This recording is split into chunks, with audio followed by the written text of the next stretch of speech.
Hello everyone, welcome back to the channel easy PG biology. तो आज इस video में हम लोग डिस्कस करने वाले हैं।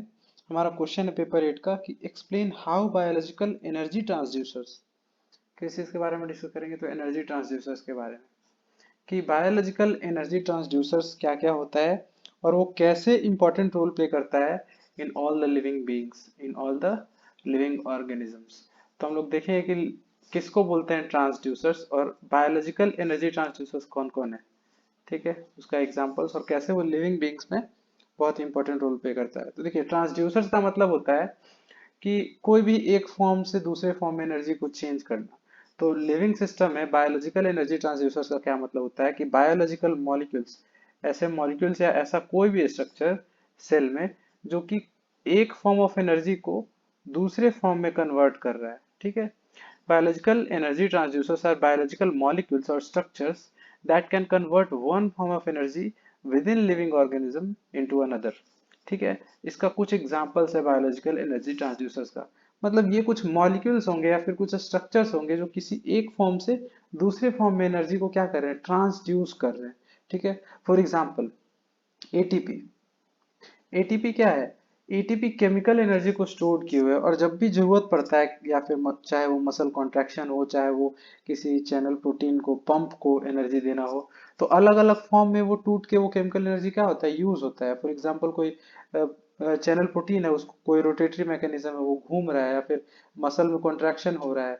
ठीक है, या फिर कहीं भी काम हो रहा है, तो यही एटीपी क्या कर रहा है, ब्रेक करके वो केमिकल एनर्जी को यूज कर रहा है, ट्रांसड्यूस हो रहा है वो एनर्जी। ठीक है, तो ये जो एटीपी है वो क्या है, मॉलिक्यूल है। ट्रांस जो बायोलॉजिकल ट्रांसड्यूसर्स होगा वो क्या हो सकता है, या तो बायोलॉजिकल मॉलिक्यूल्स हो सकता है, ठीक है, या फिर वो किसी तरीके का स्ट्रक्चर भी हो सकता है। ठीक है, तो एटीपी पहला एग्जांपल है। ATP is often referred to as the energy currency. तो इसको एनर्जी करेंसी के नाम से तो हम लोग सभी जानते हैं कि पूरे लिविंग सिस्टम में यही है जो एनर्जी करेंसी है, यही है जो हर जगह टूट के एनर्जी देता है, क्योंकि इनमें जो फॉस्फेट बॉन्ड्स होते हैं वो हाई एनर्जी बॉन्ड होते हैं काफी, और उनके ब्रेक होने से एनर्जी रिलीज होता है। ठीक है, अब देखिए, it is a nucleotide molecule that stores and transport energy within cells. Okay, तो ये न्यूक्लियोटाइड मॉलिक्यूल है एडिनोसिन ट्राइफॉस्फेट, जो कि स्टोर करता है, ट्रांसपोर्ट करता है एनर्जी को। ठीक है, सेल में। ATP act as energy transducer by storing energy in its high energy phosphate. तो सबसे ज्यादा एनर्जी कहाँ स्टोर होता है, फॉस्फेट बॉन्ड में। हाई एनर्जी फॉस्फेट बॉन्ड्स होते हैं, वहां पे एनर्जी स्टोर रहता है और वो एनर्जी ट्रांसड्यूस होता है। ठीक है, और एनर्जी रिलीज होता है जब उसका हाइड्रोलाइसिस होता है। तो एटीपी का जब भी हाइड्रोलाइसिस होगा वो बॉन्ड टूट जाता है, एनर्जी रिलीज होता है और इनऑर्गेनिक फॉस्फेट अलग हो जाता है और एडीपी एडिनोसिन डाइफॉस्फेट बनता है। ठीक है, this process provides the energy required for cellular activities such as muscle contraction, active transport and biochemical synthesis. तो ये एनर्जी कहाँ कहाँ यूज हो सकता है? For example her cellular activities में, मसल कॉन्ट्रैक्शन में, एक्टिव ट्रांसपोर्ट में, ठीक है, बायोकेमिकल सिंथेसिस में। ओके, अब दूसरा देखिए, electron transport chain. Sorry, numbering mistake है, ये दूसरा number. Okay, electron transport chain. Electron transport chain is a series of protein complexes. अब यहाँ पे ये मॉलिक्यूलर स्ट्रक्चर्स है जो कि माइटोकॉन्ड्रिया में होता है। ओके, तो electron transport chain is a series of protein complexes located in the inner membrane of mitochondria. Inner mitochondrial में होता है, जहाँ पे ईटीएस चलता है, इलेक्ट्रॉन ट्रांसपोर्ट सिस्टम चलता है, या फिर ऑक्सीडेटिव फॉस्फोरिलेशन चलता है, एटीपी का सिंथेसिस होता है, अगर आप को याद हो तो। ओके, तो इलेक्ट्रॉन ट्रांसपोर्ट चेन कहाँ होता है, यूकैरियोटिक सेल में, इनर माइटोकॉन्ड्रियल मेम्ब्रेन में होता है। Okay, and the plasma membrane in prokaryotes. Prokaryotes में प्लाज्मा मेम्ब्रेन भी होता है। It plays a crucial role in cellular respiration। Okay, तो इलेक्ट्रॉन ट्रांसपोर्ट चेन ये भी क्या है, ट्रांसड्यूसर का एग्जांपल है। अब ये बहुत ही इंपॉर्टेंट रोल प्ले करता है सेलुलर रेस्पिरेशन में। हाउ? बिकॉज जो प्रोटॉन ग्रेडियंट बनाता है, कौन बनाता है, तो जो रेस्पिरेटरी सिंथेसिस पावर होते हैं, फॉर एग्जांपल NADH होता है, FADH होता है। ओके, तो ये जो एनर्जी स्टोर करके रखा है, इस एनर्जी को यूज करके ये प्रोटॉन को पेरी माइटोकॉन्ड्रियल स्पेस में पंप करते हैं। वो एनर्जी को यूज करके ऊपर ले जाते हैं अगेंस्ट द ग्रेडियंट, और फिर अलोंग द ग्रेडियंट जब प्रोटॉन फ्लो करते हैं तो एटीपी का सिंथेसिस होता है। ओके, तो ये जो प्रोटीन कॉम्प्लेक्स है, यहाँ से इलेक्ट्रॉन का क्या होता है, फ्लो होता है। The process by which cells generate energy in the form of ATP. Okay, crucial role है इनका रेस्पिरेशन में। During cell respiration, electrons from molecules like NADH and FADH2 are passed through the electron transport chain, which uses their energy to pump protons across the membrane. This creates a proton gradient that drives the synthesis of ATP through a process called oxidative phosphorylation. ये क्या बात कर रहा है? For example ये inner mitochondrial membrane है, ये outer mitochondrial membrane है, ये क्या है? पेरी माइटोकॉन्ड्रियल स्पेस है, PMS। ओके, तो यहाँ पे प्रोटीन कॉम्प्लेक्सेज है इनर माइटोकॉन्ड्रियल मेम्ब्रेन में, सॉरी वो तो पेरी माइटोकॉन्ड्रियल स्पेस हो गया। यहाँ पे प्रोटीन कॉम्प्लेक्सेज हैं इनर माइटोकॉन्ड्रियल मेम्ब्रेन में। ओके, अब जो NADH2 FADH2 है,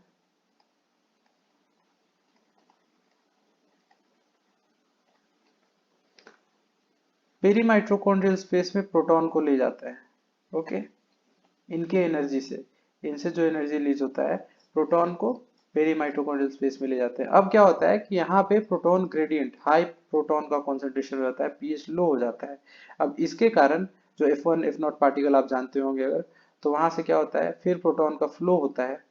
ओके, और इस प्रोटॉन के फ्लो के कारण जो एनर्जी होता है उससे ADP और इनऑर्गेनिक फॉस्फेट मिला के ATP का सिंथेसिस होता है। ओके, एटीपेज एंजाइम के थ्रू। तो ये प्रोसेस है। तो ये जो प्रोटीन के कॉम्प्लेक्सेज है इन्हें माइटोकॉन्ड्रियल मेम्ब्रेन में, ये क्या कर रहे हैं? एक स्ट्रक्चर प्रोवाइड कर रहे हैं एनर्जी के फॉर्म को चेंज करने में। यहाँ पे एनर्जी पहले कहाँ था? इलेक्ट्रॉन में एनर्जी था, तो वो इलेक्ट्रॉन का एनर्जी को यूज किया जा रहा है ये एटीपी के फॉर्म में, वहां पे बॉन्ड की एनर्जी में स्टोर कर लेने के लिए एटीपी फॉर्मेशन में। तो this electron transport chain is also energy transducer. Photo system, देखिए photosystems are protein complexes found in the thylakoid membrane of chloroplast in plants and algae। ये photosynthetic organisms प्लांट और algae का बात कर रहा है, जहाँ फोटोसिस्टम 1 होता है, 2 होता है, ये कहाँ होता है? थाइलेकोइड मेम्ब्रेन में होता है, तो उसी का बात कर रहा है। तो they are involve in the process of photosynthesis which converts light energy into chemical energy. अब ये क्या करते हैं? लाइट एनर्जी को कन्वर्ट कर देते हैं केमिकल एनर्जी में।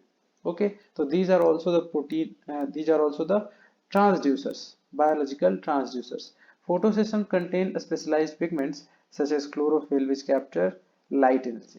फोटोसिस्टम्स में क्या होते हैं? पिगमेंट्स होते हैं, स्पेशलाइज्ड पिगमेंट्स होते हैं, फॉर एग्जांपल क्लोरोफिल, जो कैप्चर करते हैं लाइट एनर्जी को। This energy is then used to excite electrons and initiate a series of redox reaction that ultimately generate ATP and reduce molecules like NADP to NADPH। Okay, तो ultimately ATP का synthesis होता है और NADP जैसे molecules का reduction होता है और NADPH बन जाता है। Photosystem 1 and 2 work together in coordinated manner to carry out this energy transaction process। Okay, तो photosystem 1 PS1 एंड PH2 साथ में मिलकर काम कर रहे होते हैं। ओके, और प्रोटॉन इलेक्ट्रॉन रिलीज होते हैं, वाटर का ब्रेकडाउन होता है, ये फोटोसिंथेसिस में आपने डिटेल से पढ़ा होगा, और ATP का सिंथेसिस होता है। तो यहाँ पे क्या हो रहा है? जो लाइट एनर्जी है वो कन्वर्ट हो रहा है केमिकल एनर्जी में। This is also a transduction process done by this photosystem 1 and 2। तो this is also a biological transducer, photosystems. Okay, now ion pumps such as the sodium potassium pump, सबसे famous है NaK+ pump.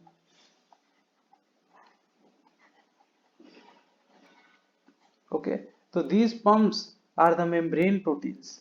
These pumps are the membrane proteins responsible for maintaining the electrochemical gradient across the cell membrane। Okay, तो ये cell membrane के across electrochemical gradient बना के रखते हैं। जैसे कि आपको याद होगा अगर नर्व कंडक्शन, तो उसमें क्या होता है? एक मेम्ब्रेन, जब नर्व कोई इम्पल्स नहीं आ रहा होता है न्यूरॉन में, तो मेम्ब्रेन के इनर मेम्ब्रेन के इनर साइड और आउटर साइड में एक पोटेंशियल डिफरेंस होता है, जो कि क्रिएटेड होता है, एक कांस्टेंट पोटेंशियल डिफरेंस, जो कि -70 मिलीवोल्ट का होता है। इसको हम लोग रेस्टिंग मेम्ब्रेन पोटेंशियल बोलते हैं। और ये मेंटेन्ड होता है किसके द्वारा? तो यही सोडियम पोटाशियम पंप इसमें मेनली इन्वॉल्व होता है, और ये काम कर रहा होता है सोडियम और पोटाशियम का मूवमेंट में, और ये -70 मिलीवोल्ट का रेस्टिंग मेम्ब्रेन पोटेंशियल मेंटेन करके रखता है। तो this is an electrochemical gradient created by this sodium potassium pump through the axonal membrane, right? तो this is the function of sodium potassium pump, और ये हमारे हर सेल में होता है। ठीक है, these pumps these pumps use the energy derived from the ATP hydrolysis. अब ये ATP कहाँ से, ये एनर्जी कहाँ से लाते हैं? तो ATP का हाइड्रोलाइसिस करके ATP को तोड़ते हैं, ATP का हाइड्रोलाइसिस होता है तो ADP बनता है, फॉस्फेट अलग हो जाता है इनऑर्गेनिक फॉस्फेट, और एनर्जी रिलीज होता है बॉन्ड जब टूटता है तो यही एनर्जी को यूज कर रहे हैं वो sodium potassium pump. Okay, to actively transport ions against their concentration, obviously ये पंप है, नाम में ही पंप है, मतलब ये अगेंस्ट द ग्रेडियंट ट्रांसपोर्ट करेगा, जहां भी पंप आएगा नाम वहां अगेंस्ट द ग्रेडियंट होगा बाय यूजिंग द एनर्जी। तो against the gradient, against the concentration gradient ये काम कर रहे हैं। For example the sodium potassium pump actively transport their sodium ion out of the cell and 2 potassium ion into the cell, the per ATP molecule hydrolyzed। तो ये कैसे काम करते हैं कि जब भी एक बार काम करता है sodium potassium pump, suppose this is sodium potassium pump membrane protein, तो ये 2 पोटेशियम को अंदर ले आते हैं, 2 potassium ions and 3 potassium ions को, 3 सोडियम आयंस को बाहर, ठीक है, एक्स्ट्रा सेलुलर फ्लूइड में डाल देते हैं। एक एटीपी का जब यूज करते हैं तो एक एटीपी का हाइड्रोलाइसिस होता है तो 3 सोडियम को बाहर कर देते हैं और 2 पोटेशियम को अंदर कर देते हैं, और इस तरीके से ये काम करते हैं। Okay, this process helps regulate cell volume. अब ये बहुत सारी चीज में अफेक्ट कर रहा होता है ये प्रोसेस, सोडियम पोटेशियम पंप का बहुत बड़ा रोल होता है। फॉर एग्जांपल सेल वॉल्यूम, ठीक है, कंट्रोल मेम्ब्रेन पोटेंशियल, ठीक है, मेम्ब्रेन का पोटेंशियल कंट्रोल करके रखता है, facilitate the secondary active transport of other molecules. Okay,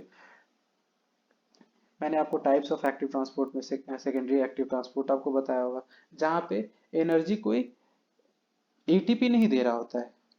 okay, कोई दूसरा मॉलिक्यूल जो ग्रेडियंट प्रोवाइड करता है उसके एनर्जी से, इलेक्ट्रिक एनर्जी से, ठीक है, दूसरा कोई दूसरा पेयर ऑफ मॉलिक्यूल ट्रांसपोर्ट होता है जो कि एक तरीके का सिम्पोर्ट होता है। ओके, सेकेंडरी एक्टिव ट्रांसपोर्ट में तो यहाँ ज्यादा डिटेल में हम लोग नहीं जाएंगे। तो यहाँ पे आयन पंप्स भी क्या हो गया, एनर्जी ट्रांसड्यूसर, बायोलॉजिकल ट्रांसड्यूसर का एग्जांपल है। Light harvesting complexes, fourth number है लाइट हार्वेस्टिंग कॉम्प्लेक्सेस। तो light harvesting complexes are protein pigment complexes found in the photosynthetic organisms. They capture and transfer light energy to photosystems during photosynthesis.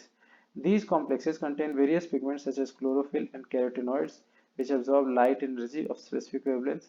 They efficiently transfer this captured energy to the reaction centers of photosystem, where it is converted into chemical energy। तो ये भी light harvesting complexes का बात कर रहा है, photo systems का बात कर रहा है, जहाँ पे जो अलग अलग पिगमेंट्स वहाँ पे प्रेजेंट होते हैं, chlorophyll for example, carotenoids present होते हैं, ठीक है, जो अलग अलग वेवलेंथ ऑफ लाइट्स को एब्जॉर्ब करके उसको केमिकल फॉर्म में कन्वर्ट करने में हेल्प करते हैं, लाइट को हार्वेस्ट करते हैं, इसीलिए इनका नेम है लाइट हार्वेस्टिंग कॉम्प्लेक्सेस। ओके, अब देखिए बायोलॉजिकल एनर्जी, हम लोग अभी देखे एग्जांपल बायोलॉजिकल ट्रांसड्यूसर्स का एग्जांपल कि कैसे कैसे स्ट्रक्चर्स और मॉलिक्यूल्स हैं लिविंग सिस्टम में, बायोलॉजिकल ट्रांसड्यूसर्स जो कि अलग अलग जगह पे एनर्जी के फॉर्म को चेंज कर रहे हैं। For example ion channels, this is also a biological transducer, photo systems, okay, ATP, this is a molecule, etcetera. Okay, अब देखते हैं कि इनका रोल कैसे, किस तरीके से काम कर रहे हैं। Biological energy transducers play a fundamental role in all living organisms by facilitating the conversion, storage and utilization of energy. Here are some ways in which these transducers are crucial for the functioning of living systems। तो देखिए किस तरीके से crucial है। पहला है energy production. तो energy के प्रोडक्शन में biological energy transducers such as ATP synthase and the electron transport chain are central to energy production in cells। Okay, तो एटीपी सिंथेज एंजाइम है जो एटीपी और फॉस्फेट से सिंथेसाइज कराता है एटीपी। तो दिस एंजाइम इज आल्सो एक biological transducer. तो दिस एंजाइम एटीपी सिंथेज और ETS, electron transport chain, okay, electron transport system भी बोल सकते हैं, ये क्या है, एनर्जी प्रोडक्शन के सेंटर्स हैं सेल में। Okay, through processes like cellular respiration or photosynthesis, organisms can convert energy from various sources such as glucose or sunlight into ATP, the primary energy carrier used by the cells। Okay, ATP है energy carrier जो mainly cell के द्वारा use किया जाता है। ATP provides the energy necessary for all cellular activities including metabolism, growth and reproduction। यही बात कर रहा है कि जो भी मोस्टली जो सेल में एक्टिविटीज हो रहा है उसमें एटीपी का ही रोल है, उसी का केमिकल एनर्जी यूज किया जा रहा है, चाहे वो कोई भी सेलुलर एक्टिविटी हो, मेटाबॉलिज्म हो, ग्रोथ हो, रिप्रोडक्शन हो, सारा चीज। दूसरा देखिए, मेटाबॉलिज्म में energy transducers are key players in metabolic pathways. These pathways are the breakdown of complex molecules such as carbohydrates, fats, proteins to extra energy. Biological energy transducers enable the oxidation and reaction that occur during metabolism, ensuring the release and capture of energy in a controlled manner. This energy is then used for cellular functions such as synthesizing new molecules, maintaining ion gradients, and performing mechanical work. तो यहाँ बता रहा है कि जो metabolism होता है, बहुत सारा चीज सिंथेसाइज होता है, बहुत सारा चीज ब्रेक डाउन होता है, और जो एनर्जी रिलीज होता है वो कभी कभी क्या किया जाता है कि दूसरे नए मॉलिक्यूल को सिंथेसाइज करने में भी यूज किया जाता है, फिर सेलुलर फंक्शन को दूसरे सेलुलर फंक्शन परफॉर्म करने में यूज होगा, या फिर किसी दूसरे मॉलिक्यूल को नए मॉलिक्यूल को सिंथेसाइज करने में यूज होगा, आयन ग्रेडियंट्स को मेंटेन करने में होगा। फॉर एग्जांपल जैसे हम लोग देखें कि sodium potassium pump ion gradient को मेंटेन करके रखा था, इलेक्ट्रोकेमिकल ग्रेडियंट पोटेंशियल डिफरेंस को मेंटेन करके रखा था, वहाँ एटीपी का ऑब्वियसली यूज हो रहा था। तो हम लोग देख रहे हैं कि जो एटीपी है, जो कि एक बायोलॉजिकल एनर्जी ट्रांसड्यूसर है, ठीक है, तो ये कहाँ यूज हो रहा है, इन सब चीजों में, सेलुलर फंक्शंस में, ओके। और mechanical works, for example muscle काम कर रहा है, कोई भी तरीके का मूवमेंट हो, सारे में क्या हो रहा है, ये ट्रांसड्यूसर्स यूज हो रहे हैं। तो इन द प्रोसेस ऑफ मेटाबॉलिज्म दूसरा यूज हो गया। Third use is active transport and signaling. Many biological processes, such as active transport of molecules across the cell membrane, rely on energy transducers. Okay, तो बहुत सारा ऐसा एक्टिव ट्रांसपोर्ट है molecules का जो कि मेम्ब्रेन से कराना होता है, जो एनर्जी ट्रांसड्यूसर्स पे ही डिपेंडेंट है, लाइक आयन पंप्स, एटीपी, ठीक है। तो इन आयन पंप्स के बिना नहीं हो सकता है, like the sodium potassium pump. Sodium और पोटाशियम का ट्रांसपोर्ट इसी के थ्रू होता है, सोडियम पोटाशियम पंप के through, okay. use energy to move against their concentration gradients, stabilizing and maintaining the electrochemical gradient essential for the process like nerve conduction and muscle contraction. अब यही energy का तो use करके sodium potassium pump nerve conduction में help कर रहा है, muscle contraction में हेल्प कर रहा है। अगर ये कॉन्सेंट्रेशन ग्रेडियंट जो पोटाशियम और सोडियम का है इनसाइड द सेल और बाहर एक्स्ट्रा सेलुलर फ्लूइड में मेंटेन करके ना रखे, तो क्या होगा, ना तो नर्व कंडक्शन हो पाएगा, ना ही मसल कॉन्ट्रैक्शन हो पाएगा। तो इसका बहुत बड़ा रोल है। Additionally, energy transducers participate in signaling pathways by regulating the phosphorylation and dephosphorylation of key proteins involved in cell communication. तो हम लोग सेल साइकिल में जेनेटिक रेगुलेशन पढ़े थे, तो वहाँ पे देखे थे कि बहुत सारे काइनेजेज आते हैं, ओके। वहाँ पे एटीपी यूज करके दूसरे मॉलिक्यूल्स का क्या करते हैं, फॉस्फोरिलेशन करवाते हैं। तो ये फॉस्फोरिलेशन का बात कर रहा है कि बहुत जगह क्या होता है कि फॉस्फोरिलेशन किया जाता है और डीफॉस्फोरिलेशन भी किया जाता है, और की प्रोटीन्स को बनने से रोका जाता है या फिर बनने दिया जाता है, मतलब एक तरीके से सेल कम्युनिकेशन में या सिग्नलिंग पाथवे में सिग्नल देने में, या फिर चेक पॉइंट्स पे जो अलग अलग जो कंट्रोल होते हैं सेल को आगे ना बढ़ने देना अगर कुछ दिक्कत है, तो ये सारे जगह पे क्या होता है, ये फॉस्फोरिलेशन एंड डिफॉस्फोरिलेशन यूज होता है, जहाँ पे एनर्जी ट्रांसड्यूसर से क्या होता है, इन्वॉल्व होता है। Homeostasis and regulation, okay. तो energy transducers contribute to the maintenance of maintain with organisms. They help regulate and balance cell processes, ensuring that energy production and utilization are appropriately matched. For example, feedback mechanisms and regulatory enzymes control metabolic pathways, adjusting energy production based on cellular needs and external signals. This enables organisms to adapt to changing conditions and optimize energy utilisation. तो यही energy जो है, energy जो transducers है, वो homeostasis, body का जो homeostasis है उसको मेंटेन करने में, रेगुलेट करने में हेल्प करता है। होम्योस्टेसिस क्या होता है, to maintain a constant internal body environment, to maintain a constant internal body environment. तो होम्योस्टेसिस मेंटेन करने में भी इनका रोल है, ठीक है। तो ये सब एक और रोल है कि growth and development. Energy transducers play a critical role in supporting the growth and development of organisms. Development में और ग्रोथ में बहुत बड़ा रोल होता है एनर्जी ट्रांसड्यूसर्स का। एज सेल्स डिवाइड, जैसे जैसे सेल डिवाइड करते हैं, डिफरेंशिएट करते हैं, energy required for the process, energy का बहुत ज़्यादा जरूरत होता है। फॉर एग्जांपल सेल डिवाइड कर रहा है तो डीएनए मटेरियल को डबल करना होगा, रेप्लिकेशन में प्रोटीन्स बहुत सारा बनाना होगा, सेलुलर रीमॉडलिंग करना होगा। ATP produced by energy transducers fuel these energy demanding processes. तो जो एटीपी प्रोड्यूस होता है इन एनर्जी ट्रांसड्यूसर्स के द्वारा, फॉर एग्जांपल जो इलेक्ट्रॉन ट्रांसपोर्ट सिस्टम्स है, तो वहाँ से एटीपी जो प्रोड्यूस होता है वो इन एनर्जी डिमांडिंग प्रोसेसेस में यूज होता है। जैसे कि डीएनए रेप्लिकेशन काफ़ी ज़्यादा एनर्जी कंज्यूमिंग प्रोसेसेस है, प्रोटीन सिंथेसिस इनमें यूज होता है, जो कि नेसेसरी रिसोर्सेज बनाते हैं सेलुलर ग्रोथ और डेवलपमेंट के लिए। ओवरऑल बायोलॉजिकल एनर्जी ट्रांसड्यूसर्स, अब देखिए अगर कंक्लूजन, तो जो बायोलॉजिकल एनर्जी ट्रांसड्यूसर्स होते हैं वो इसेंशियल हैं सर्वाइवल के लिए और फंक्शनिंग ऑफ द सेल के लिए, फंक्शनिंग ऑफ द ऑर्गेनिज्म के लिए। ये इनेबल करते हैं conversion of energy from various sources into usual form. अब अलग अलग सोर्सेज में अलग अलग फॉर्म में एनर्जी है, उसको यूजुअल फॉर्म में कन्वर्ट करें। फॉर एग्जांपल इलेक्ट्रॉन का एनर्जी को कन्वर्ट कर रहे हैं, केमिकल एनर्जी में सिंथेसाइज कर दे रहे हैं ATP through electron transport system. Light को हार्वेस्ट कर रहे हैं, लाइट की एनर्जी को थ्रू फोटो सिस्टम्स, जो स्पेशल पिगमेंट्स है लाइक कैरोटेनॉइड्स, क्लोरोफिल, ये सब यूज करके। ठीक है, आयन पंप्स हैं वो सब यूज कर रहे हैं for the movement, mechanical movements के लिए मसल में यूज हो रहा है। तो बहुत सारा तरीके में जैसे यूज करना है यूजुअल फॉर्म में, इन एनर्जी ट्रांसड्यूसर्स की हेल्प से एनर्जी को क्या किया जाता है, चेंज किया जाता है, ताकि सेलुलर फंक्शन हो सके। Okay, to facilitate the efficient utilization of this energy for vital processes like metabolism, growth और homeostasis, सब कुछ ग्रोथ अच्छे से हो, मेटाबॉलिज्म अच्छे से हो और होम्योस्टेसिस भी मेंटेन रहे। Without these energy transducers, organism would be unable to sustain their basic function and would ultimately cease to exist. तो बिना इन एनर्जी ट्रांसड्यूसर्स के सेलुलर फंक्शन हो ही नहीं सकता है, हम लाइफ को इमेजिन ही नहीं कर सकते हैं, और वो एग्जिस्ट नहीं करेगा, लाइफ खत्म हो जाएगा। तो इतना इंपॉर्टेंट है एनर्जी ट्रांसड्यूसर्स।